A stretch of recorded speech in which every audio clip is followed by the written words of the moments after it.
Hello everyone, स्वागत है आपका ज्योग्राफी के इस नए वीडियो में। आज के इस वीडियो में हम लोग जानेंगे ज्योग्राफी के सेटलमेंट ज्योग्राफी का पहला टॉपिक इवोल्यूशन ऑफ सेटलमेंट, यानी सेटलमेंट का उद्भव, उसका विकास किस तरह से हुआ है उसको जानेंगे। तो हम लोग जानते हैं कि पहले के जो लोग थे वो घुमंतू किस्म के थे और इधर उधर घूम के कहीं भी रह लेते थे, कहीं भी खा लेते थे। तो सबसे पहला जो उनका सेटलमेंट था वो पेड़ रहा होगा, पेड़ के बाद रहा होगा तो गुफा के बाद वो खुद कुछ बनाए होंगे झोपड़ी जैसा। उसके बाद धीरे धीरे करके अभी जाके ईंटों का, सीमेंट का, ये सब का उपयोग करके मॉडर्न सेटलमेंट का निर्माण हुआ है। तो इसी को हम लोग समझेंगे कि इवोल्यूशन ऑफ सेटलमेंट का कुछ तो रहा होगा एविडेंस, उसको भी जानेंगे। और फिर जानेंगे कि मॉडर्न यानी कि रूरल सेटलमेंट और अर्बन सेटलमेंट का इवोल्यूशन कैसे हुआ। अलग अलग सोर्सेस के अकॉर्डिंग जो अधिवास है, जो सेटलमेंट है, उसका उद्भव अलग अलग रूपों में हुआ। कोई कहता है कि रिटन रिकॉर्ड्स के अनुसार, ट्रैवलर्स का अगर बात माना जाए तो उन्होंने कहा है कि इवोल्यूशन इस तरह से हुआ है।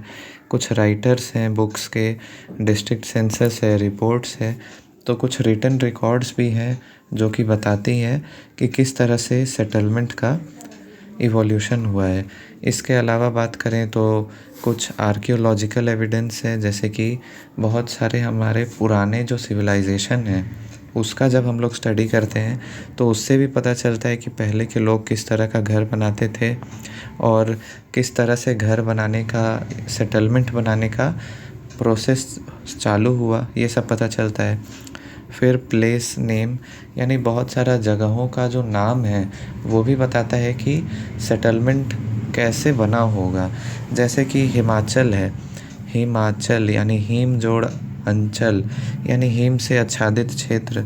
झारखंड लैंड ऑफ फॉरेस्ट हो गया, ठीक है। जयपुर जो कि महाराजा जय सिंह के नाम पे पड़ा है।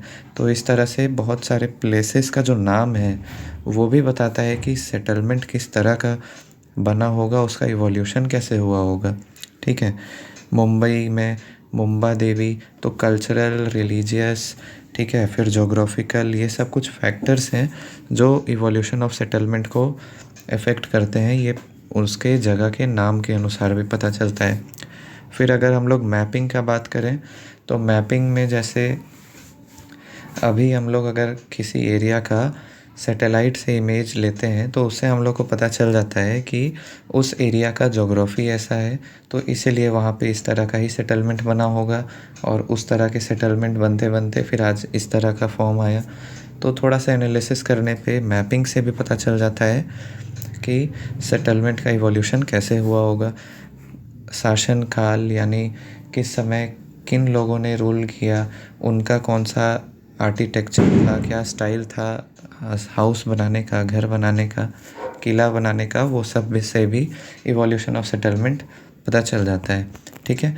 अब अगर हम बात करें रूरल सेटलमेंट की, यानी ग्रामीण अधिवास, तो ग्रामीण अधिवास की अगर बात करें तो इसके लिए हम लोग को एकदम स्टार्टिंग में जाना पड़ेगा, क्योंकि सबसे पहले जब अधिवासों का निर्माण होना प्रारंभ हुआ था उसी समय जो अधिवास बने थे उसी को तो हम लोग ग्रामीण अधिवास कहते हैं।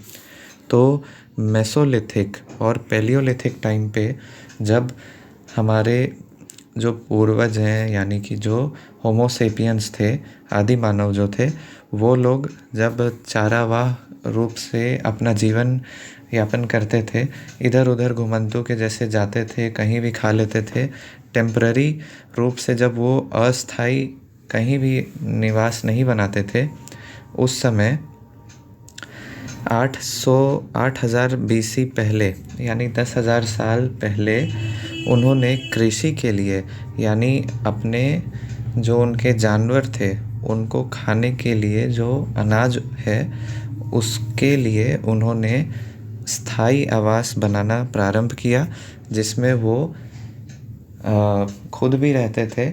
आवास का ज़रूरत क्यों पड़ा होगा? ताकि वो वेदर से बच सकें, जानवरों से बच सकें, ठीक है। तो इसलिए उन्होंने अस्थाई से अब स्थायी आवास बनाना प्रारंभ कर दिया, अपने फसलों की रक्षा करने के लिए, स्वयं की रक्षा करने के लिए। फिर धीरे धीरे यही कृषि क्रांति बढ़ बढ़ के धीरे धीरे अब फिर वो जल की उपलब्धता, जहाँ पे ज़्यादा जल है वहाँ पे रहने लग जाए, जहाँ पे उपजाऊ है वहाँ पे अधिवास बनाने लग गए, जहाँ सुरक्षित क्षेत्र है वहाँ पे अधिवास बनाने लग गए। तो इन कारणों से धीरे धीरे करके ग्रामीण अधिवासों का निर्माण हुआ, और ग्रामीण अधिवासों के बाद ही हमारा शहरी अधिवास का निर्माण भी होने लग गया। तो ग्रामीण अधिवास जब धीरे धीरे अलग अलग एजेस से गुजरे, मतलब जैसे जैसे ग्रामीण अधिवास बढ़ते गया, तो कभी स्टोन एज आया, कभी कॉपर एज आया, तो इन सब टाइम से गुजरने के कारण अब अधिवास यानी अब जो घर बनने लगा वो और मज़बूत बनने लगा। उसमें स्टोन का यूज़ होने लग गया, उसके बर्तन में कॉपर का यूज़ होने लग गया। तो इस तरह लगभग 1000 वर्ष पहले शहरी सभ्यता का विकास होने लगा, ऐसा माना जाता है। पहले के लोग जो थे वो अलग अलग लोग रहते थे, मतलब परिवार, एक परिवार इधर तो दूसरा परिवार इधर रहता था। उसके बाद धीरे धीरे करके हैमलेट बना, यानी अब कुछ कुछ दूर पे लोगों का परिवार एक जगह रहने लगा। फिर विलेज बना, फिर जाके शहर बना। तो इस तरह से लोगों के सेटलमेंट का इवोल्यूशन होते गया। संसाधन के आधार पे लोग जो हैं वो एक साथ होते गए।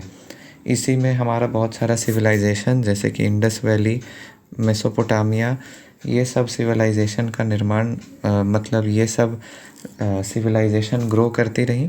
और इसमें ना केवल क्या बोलते हैं, ना केवल अधिवासों का निर्माण होते गया, बल्कि बाज़ार ये सब भी बनने लग गए। बाज़ार इसलिए बना क्योंकि जब मानव एक ही जगह पे ठहरने लगा स्थायी रूप से, तब वो कृषि कार्य करने लगा। कृषि कार्य करते करते जो लोग कृषि के अतिरिक्त बच जाते थे वो घर में बैठ के कुछ हैंडक्राफ्ट्स बना लेते थे। अब उसको बेचने के लिए एक जगह निश्चित हुआ जहाँ पे दूसरे लोग आके उस चीज़ों को ख़रीदते थे, तो यही जगह कहलाने लगा मार्केट। तो इस तरह से शहरी अधिवास धीरे धीरे करके जब लोगों का सामान सरप्लस होने लगा, मतलब अपनी आवश्यकताओं से भी अधिक जब वो किसी संसाधन का उत्पादन करने लग गए, संसाधन मतलब मनुष्य की आवश्यकताओं की चीज़ों का जब निर्माण होने लग गया, तो बाज़ारें भी बनने लग गई। तो इस तरह से सेटलमेंट का इवोल्यूशन हुआ होगा। एग्जैक्ट किसी को नहीं पता है, पर इस तरह से ही हुआ होगा। ये हम लोगों ने इसका ट्रैक रिकॉर्ड अगर देखा जाए तो इस तरह से कह सकते हैं हम लोग। तो आई होप आपको समझ में आया होगा। Thank you.